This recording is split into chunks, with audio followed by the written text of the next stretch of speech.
How about concerts or congresses? Okay.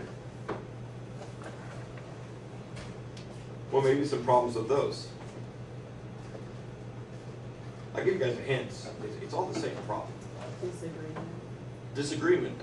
Just because the concert votes 7-1 that you know we should do something in concert together, is it necessarily in your own self-interest to do that?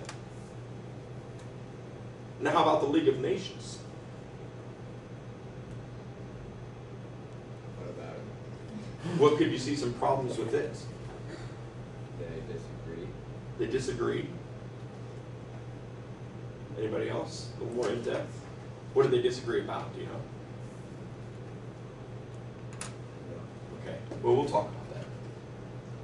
What happened with the League of Nations?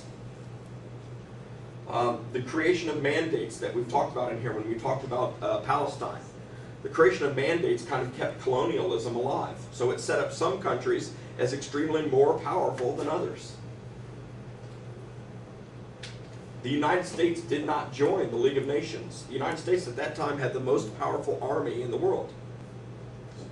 It takes a big army sometimes to enforce the decision of a lot of nations.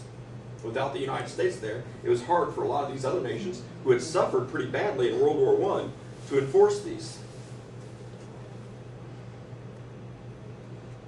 Collective security. Who can tell me what collective security is? You're killing me here. Take a stab. I'll just call out a name. Agreement by all countries to automatically punish aggressor states. Okay.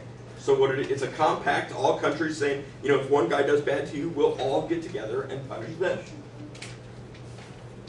Now, if the aggression's not directly against you, for example, you're the United Kingdom, England, and Italy attacks Ethiopia. Well, what's in it for you to go defend Ethiopia? And that is exactly what happened. There was no interest for England or France to go defend Ethiopia, especially when Italy controlled the Suez Canal, and that's where they got all their oil, was from India through the Suez Canal.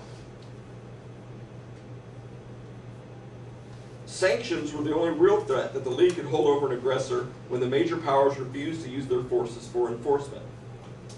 So Melissa, hold out your hand like this. Bad. That's about all they could do for you. That's all sanctions could do. I didn't hurt you, did I? Okay.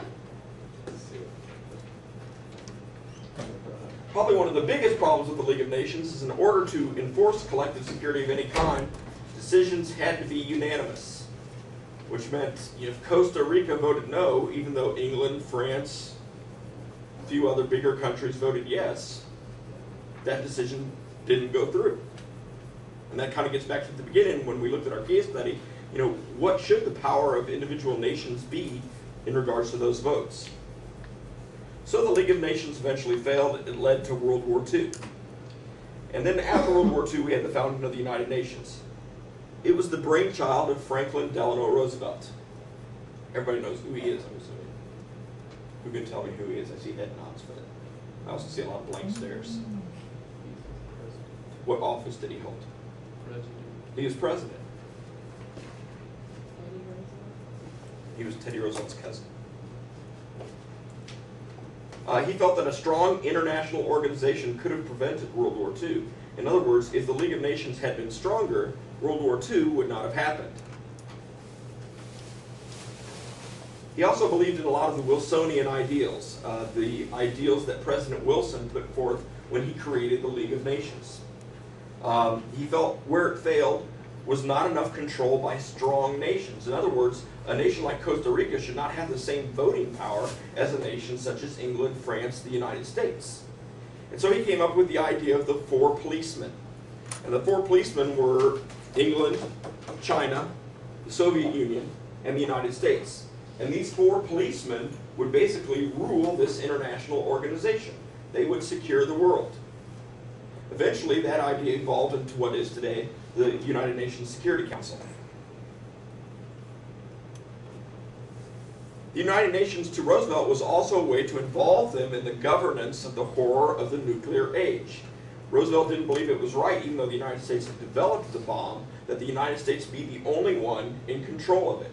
because he felt eventually the technology would get out, other countries would have it, unless he developed some kind of international way to monitor and govern the nuclear power, then other countries, other rogue states may get it and actually use it for war purposes, which at the time, if you saw the destruction of Hiroshima and Nagasaki, was a pretty horrible idea. The United Nations was also a way to force a country like the Soviet Union to not be so insular and secretive. Prior to World War II, between World War I, the Communist Revolution, and World War II, the Soviet Union shut itself in. It did not talk to other countries. And it kind of got this kind of paranoid idea that all the other countries of Europe were out to get them. So when Germany extended the hand of friendship, the Soviet Union was more than willing to say, okay, agreed, we'll work with you. Roosevelt felt that if they had been more open, and that Europe had been more open with them and accepting of them, that they would not have allied with Germany, and perhaps it would have held Germany back a little bit longer.